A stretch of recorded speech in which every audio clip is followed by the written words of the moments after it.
But let me fast forward 10 years later. When I was elected in 2009 as Prime Minister, I found myself at a more complex crisis.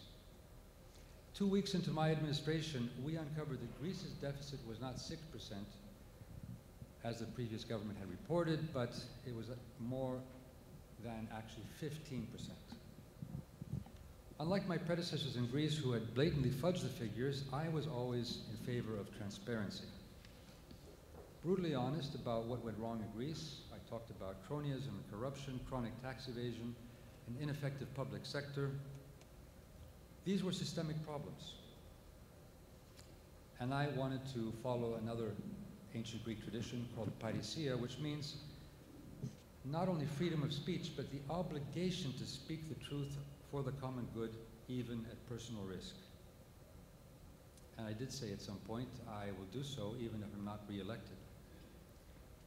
The truth is not always appreciated, particularly those who had perks and privileges, and deep-rooted problems were still there. But I'd like to give you a little bit of the nature of the crisis and the narrative and see how these fit in with some of the global problems we're facing. Well, first of all, this problem was global in nature. If Greece went under, we would have had a global depression. So we were shouldering quite a burden. President Obama would call me jokingly asking me whether I thought he had a more difficult or I had a more difficult job. But Greece was only 0.5% of global GDP. Now, think of that. Even the US, the United States of America, in this interconnected world, would be direly affected by a small comparatively problem in somewhere else, some other corner of the world. It was also a European problem. The architecture of the euro was in danger. And of course, a Greek problem. We had to dish out tough news. At the same time, we were facing the possibility of bankruptcy. Second issue is a diagnosis of this problem. There were different diagnoses. And that's important in politics and in leadership. No one knew what to do. No one knew what to do. This was unprecedented. And we defaulted, or at least Europe defaulted, and the IMF also, to technical solutions, as one would say. While I felt that they were more adaptive solutions. The technical solution was just to cut, austerity. The adaptive was to change mentality, transparency, fight corruption, the tax system, revamping the governance. But that took time, and I needed support from the EU, which I did not have initially. There was another diagnostic problem and narrative. Greece is the problem. So all we have to do is either Greece fixes its problem or we kick Greece out. Well, we haven't been out. There wasn't a Grexit, but Grexit then became Brexit. However, the euro was being disputed by the markets. Europe collectively had to change, had to adapt, but this was an inconvenient truth. The easy solution was Greece bashing, these lazy Greeks. I looked up our statistics in OECD. We worked more hours in Europe than anyone else. But these were stereotypes, and that started undermining and fragmenting Europe. It fit into this whole xenophobic, racist, if you like, narrative that we're seeing building up even more in Europe today. Well, rather than change, the easy thing is find the enemy, scapegoat, just as we're doing with the refugees today. And Germany, well, Germany in a time of uncertainty, as you know very well, working with leadership, we look for the stronger member in our group, and that was Germany, to hide under their wings. So German policy was the dogma. No one disputed, no one dared to, lest they be hit by the markets, punished by the markets. So we cling to the austerity dogma, very technocratic quick fixes, solutions, more a denial of policy, more a punishment than a solution. Another diagnostic problem was that there's a global nature of the financial system. Banks wanted us to pay them back, our debts, But at the same time, through tax havens and offshores, they were helping rich Greeks evade taxes. So we, even though we were having huge problems, we were able to cut deficit and make reforms. We became #1 ranked in the OECD as far as that was concerned. But the markets were not responding, and that created more uncertainty, more pain. Fertile ground for demagogues, promising paradises, charlatans, promising solutions, conspiracy theories, saviors around, and it became less of an odyssey and it looked more like a punishment of Sisyphus. Third problem was, of course, the question of ownership. I really tried to make reforms and bring in wiki laws, deliberation, participation, but of course, at some point when the Troika, the institutions from outside, started dictating the policy, people felt that this was not something they owned, and that was easy to avoid work. The medicine became the problem rather than our own deeper need for change. I finally had to face the challenge of going to a referendum. I was shot down, if you like, because people didn't want that for many reasons. But I was able through that to create a consensus amongst different parties, a coalition. And what I said is, okay, I will step down if we create a coalition, a consensus, if we all agree to continue this adaptive program, this adjustment program, which I did. But now I'm here. Some conclusions, and maybe we can talk about them. Well, first of all, globalization. Globalization has undermined, I would say betrayed maybe, many people, what we call in Europe a social contract, what Roosevelt called the basic bargain, where capitalists, workers, and governments had an agreement. Profits would be there, but they would also be shared to assure public goods, health, education, pensions, infrastructure. But today, in globalized society, capitalism has no borders, which it also means it has no obligations. It can roam around the world without labor rights, without environmental restrictions, with no pension systems, no taxes. And this has created huge concentration of wealth. With that, huge concentration of power in the media, in technology, and huge inequality. It also, and I have seen this, means that this money comes back to our nations and corrupts politics, and it corrupts our institutions. It buys off these democratic processes. So we're undermining what we see as a representative democracy. And many parts of our society are suffering, and there are new challenges for our democracy: artificial intelligence, robotics replacing work, biotech, the swiftness of communication. I remember we had to take a decision in 10 minutes in Brussels because the markets were opening up in Japan. That was late at night in Europe. No time for deliberation and easy adaptive or some difficult adaptive work. So the second, I think, issue of globalization for politics is that we expect politicians to fix these things. But the issues are global, and we are still local. Politicians are still local politicians, local or national politicians. And we really have no governance institutions or democratic governance institutions that are of much effect at the global level. And therefore we get very frustrated with politicians, and it's very easy to bash politicians. It also means that politicians, rather than using their imagination, which was what politics was in ancient times, are more of acrobats, another Greek word, which means walking on the wire, walking on the edge, through polls, social media, fundraising, or sound bites, and very quickly losing their balance if they don't do it right. But that's not really what politics should be.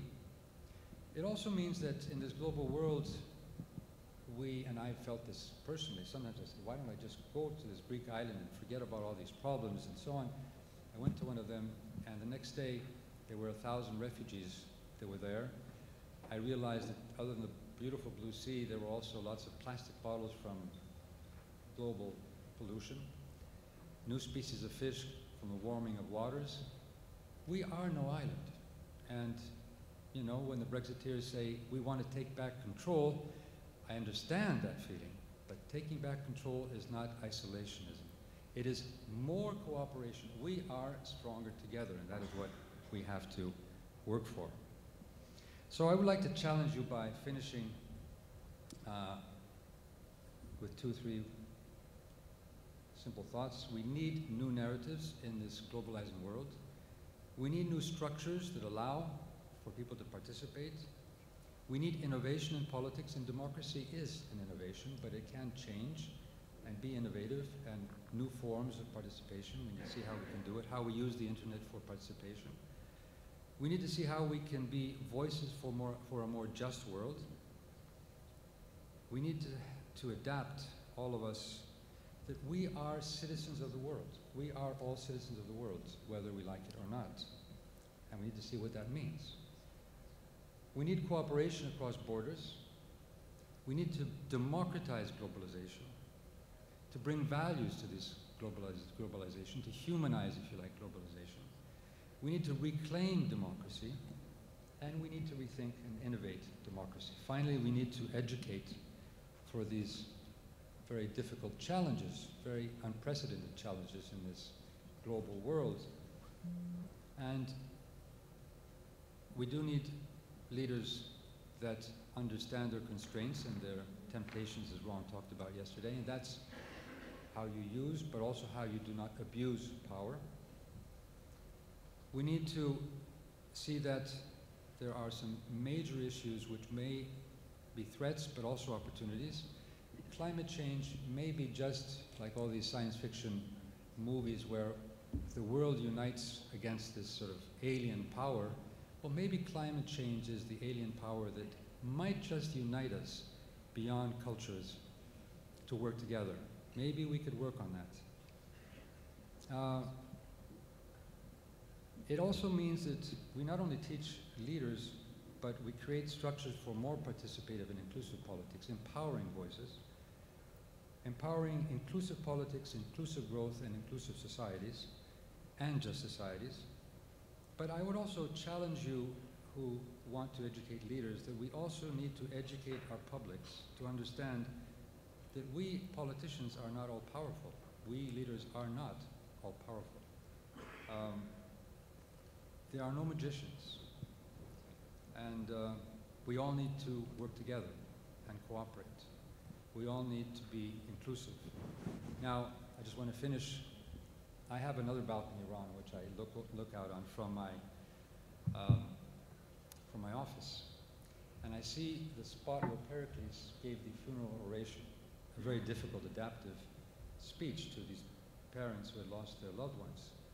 And he spoke about democracy. And one thing he does say, he said many things, very important. I would propose you to actually read it because it's very relevant even for today. But he used a very sort of maybe unkind word, but he said, if you don't participate in politics, in daily life of the city, you're useless. Well, maybe not useless, but we do need to take that message. Let's make sure we make participative, inclusive societies. Thank you very much.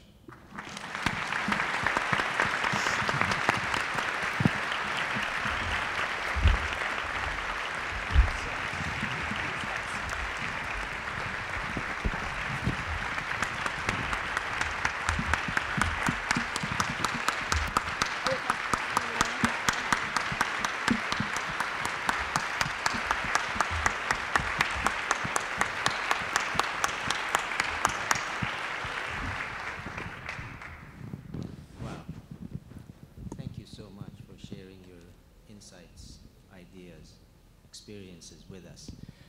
Well, it's time for our question and answer period. Ron, would you please come and join us on the stage? We have mics. I see, yes, our colleagues with mics are out there. There's a lady right here in the middle.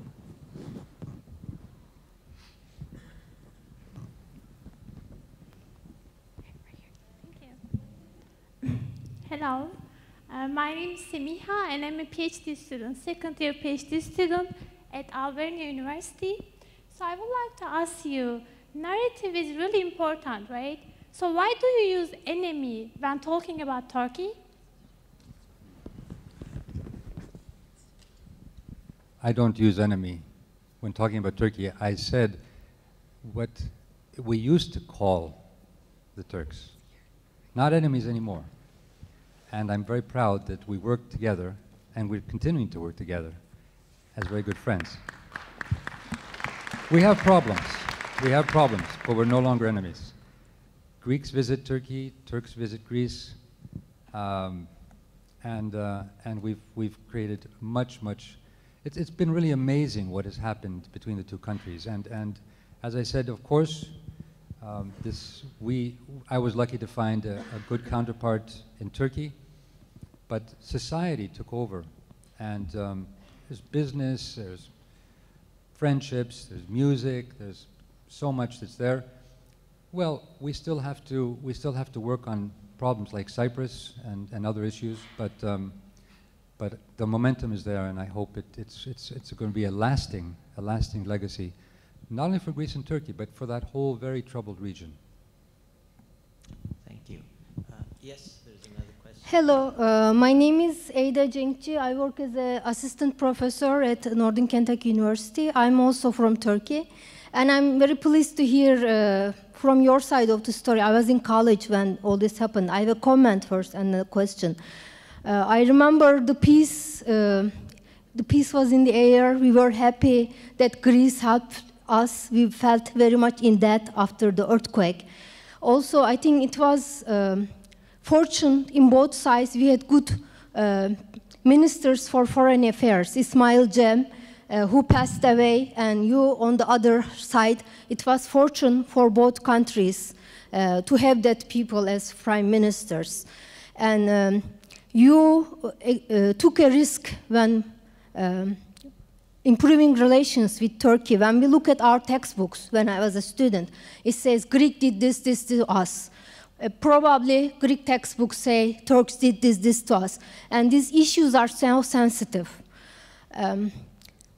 What you did is an example of actually servant leadership. You sacrificed yourself for people's good because you were criticized a lot in the media.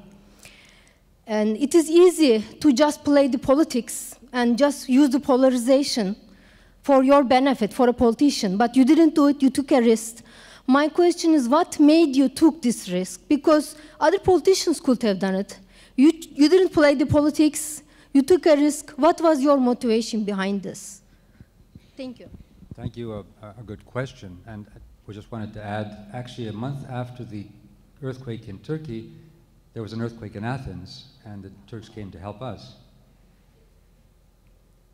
My motivation was quite simple.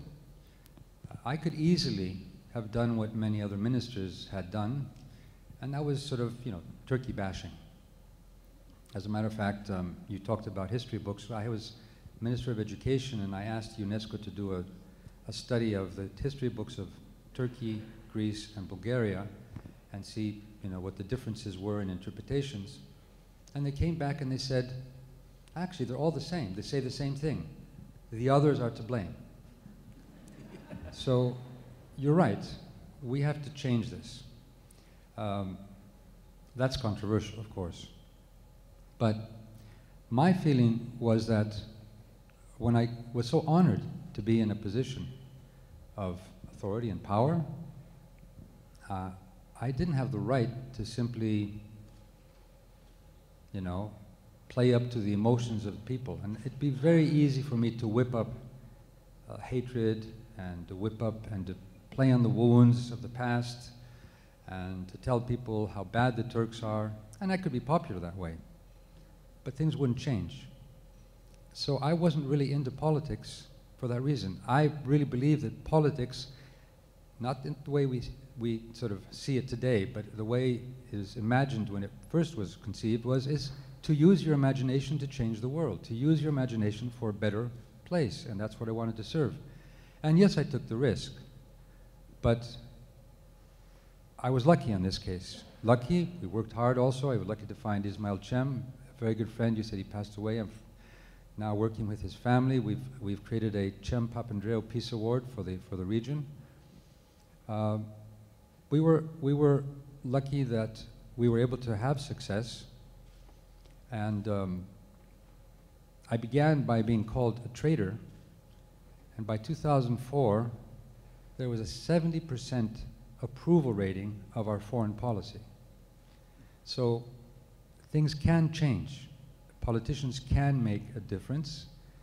Leadership can be adaptive, and I think what we can do is if we try to touch the best of what is in every person, we can bring that out. And it could be a person in authority or it could be a person without authority, but that's what we try to do, and I thank you for that you appreciate this also. Thank you. We have a question. Hello, my name is Emmanuel Meles. I'm really inspired by hearing you share your own personal journey in terms of dealing with wicked problems such as the Turkish-Greek situation. Originally, I'm from Eritrea. I've grown up in a war situation. I do a lot of peace building among Eritreans and Ethiopians. Here at ILA, we have the Peace Leadership Affinity Group that's looking at the whole area of peace leadership. My question to you, from your own journey, being there, facing all these challenges, what do you think ILA and this community of practitioners and scholars around leadership could do from your own experience to really advance the field of peace leadership? Because if there is no peace, if we don't tackle climate change, everything doesn't matter. So at the end of the day, I think we need leaders like you to step up and actually help other leaders, help associations such as this one, to prioritize what matters in leadership. Well, that's a big question, and I don't want to be presumptuous, but I have felt going through this crisis in Europe recently that the growth in nationalism, the xenophobia, the easy stereotyping and profiling, the Islamophobia, the whatever, the anti-Semitism, the fragmentation, this going back to the tribal and looking for saviors, quick solutions, believing in dogmas, fundamentalisms, whatever, as solutions. We have to fight that. We have to fight that. We have to show that we are all human beings and we can work together. And maybe that's part of my personal experience because I was a refugee. I did live in different parts of the country, parts of the world. Small little story. I grew up in California at some point. I remember I had lots of Asian friends. Didn't really know what race was. I finally realized that I was white, and there were other colors. But then when I was a refugee in Sweden, I was coming back from work, long hair, I had dark hair. I was attacked by a Swede, and he shouted at me, he said, "You black skull, get out of this country." That's how they would call us, Svartskalle. Get out of this country, you're taking our jobs, you're taking our women. Now, Sweden has been amazingly welcoming to refugees, and these are the rare things, but it happens. So I saw how much this is a social construction, you know, how much we create these divisions. You know, I was a white in the US, I was a Svartskalle in Sweden. What is it? So we are creating these. We have to break this down. Okay, we have our old differences and their diversities. Let's celebrate them. The same time, another little story, being a refugee, a few years when I went back to Greece, Olof Palme, he was the Prime Minister of Sweden, he was on his campaign trail. He asked me to come and help him in his campaign trail. And I said, sure. He asked me to go around with him, and he said, okay, I want you to speak. I speak Swedish because living there. And then he would say, listen, here's a refugee who was a refugee in Sweden. He's now going back to his country. He's working to help democratize it and so on. And do you know, we also had Willy Brandt, who became Chancellor of Germany. And we also had Bruno Kreisky, who became Chancellor of Austria. And we also had Oliver Tambo, who became head of the African National Congress. Refugees are change agents. We have to support them, think of them as the future architects and engineers of democracy and just societies when many of them return to their countries. So we need this new narrative. We need to think of them in a very different way. Thank you. Ron, I wonder if you'd like to add a few comments on that, especially on the role of an organization like ILA. I think you have been inspiring to me to watch what you do, and I've learned from watching you do what you do.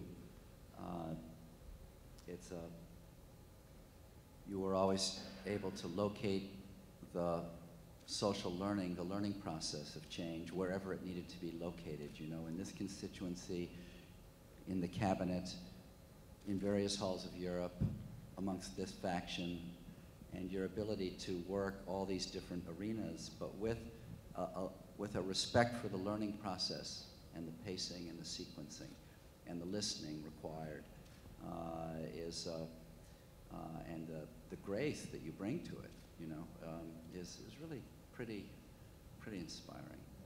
Thank you for sharing yourself. He's an inspiring guy too,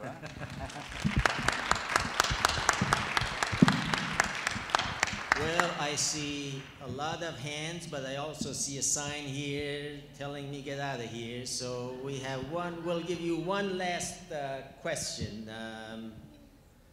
Okay, that gentleman. Thank you. To be fair to him, he had his hand up right from the beginning. Hello, Prime Minister. It's a pleasure to hear you speak here, and thank you for being at the event. My name is Sebastian. My wife and I live in New York City, and I guess we would identify as what you would call in the US as Democrats.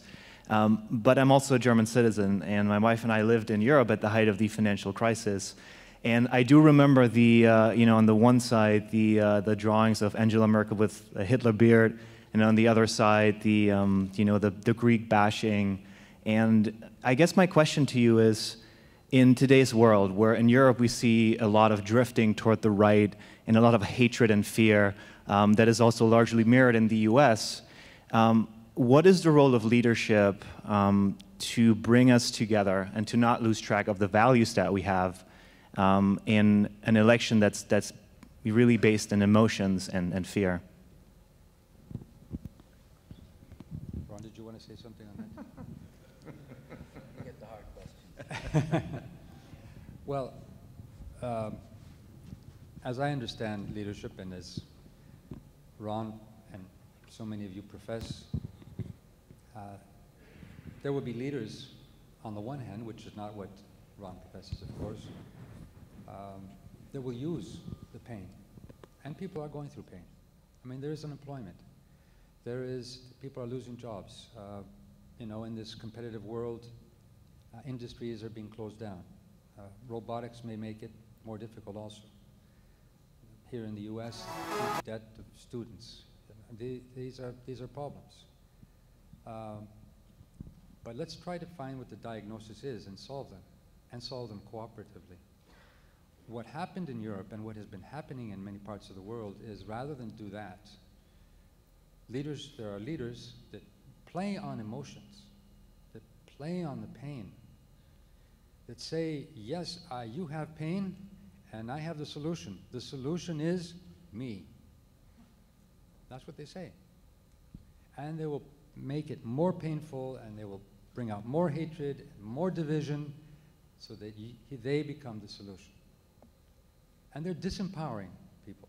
Because when a society is divided, it can't change. It's going to fight. It's not going to see the real divisions. It's not going to be inequality. It's going to be black versus white, Greek versus German, you know, British versus French, I don't know, refugees versus non-refugees.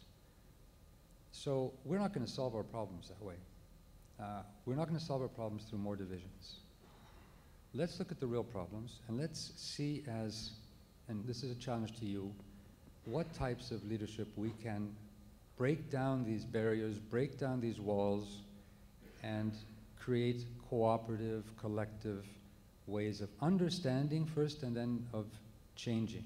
And that, I think, is deeply democratic.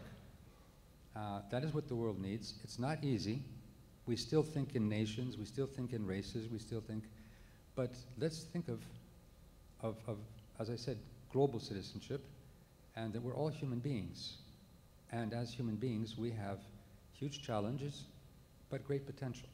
Let's bring that potential out, work together, and make this world a much better one. Thank you. Thank you so much, George.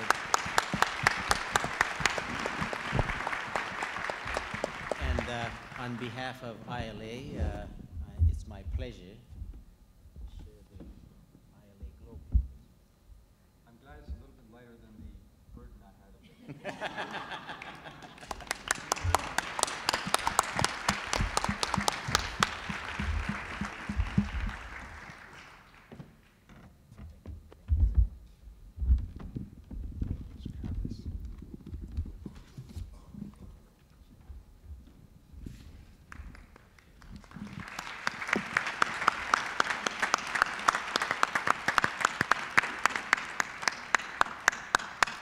Wow, what a way to bring our conference to a close. Well, the last thing I want to share with you is, yes, we had a great conference this year, but guess what? We're also going to have a wonderful conference next year. And our colleagues in Brussels are already at work, and they have produced a little video for us to watch.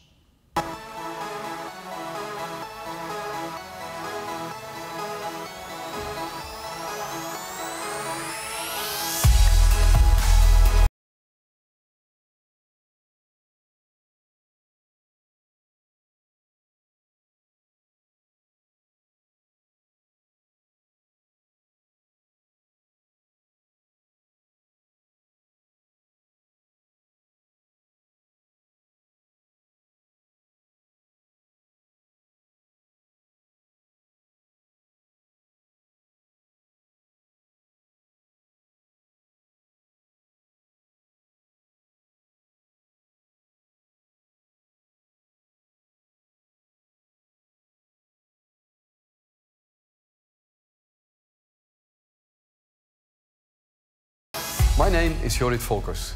As conference chair for the 2017 ILA Global Conference, it's an honor and a privilege to welcome you all to Brussels 1 year from now. I'm the Dean of the Deloitte University EMEA, Deloitte Center for Learning and Leadership for 77 countries within Europe, Middle East, Africa, Central Europe and Russia. At Deloitte and at Deloitte University, our purpose is to make an impact that matters for our clients, our people, and to society. To develop our leaders, to lead the organization forward. That is why the work of ILA and you is so important to us. Brussels is a beautiful city with heritage, inspiration, culture, and history of 1500 years. It's also the daily meeting point, in fact the epicenter for the European leaders.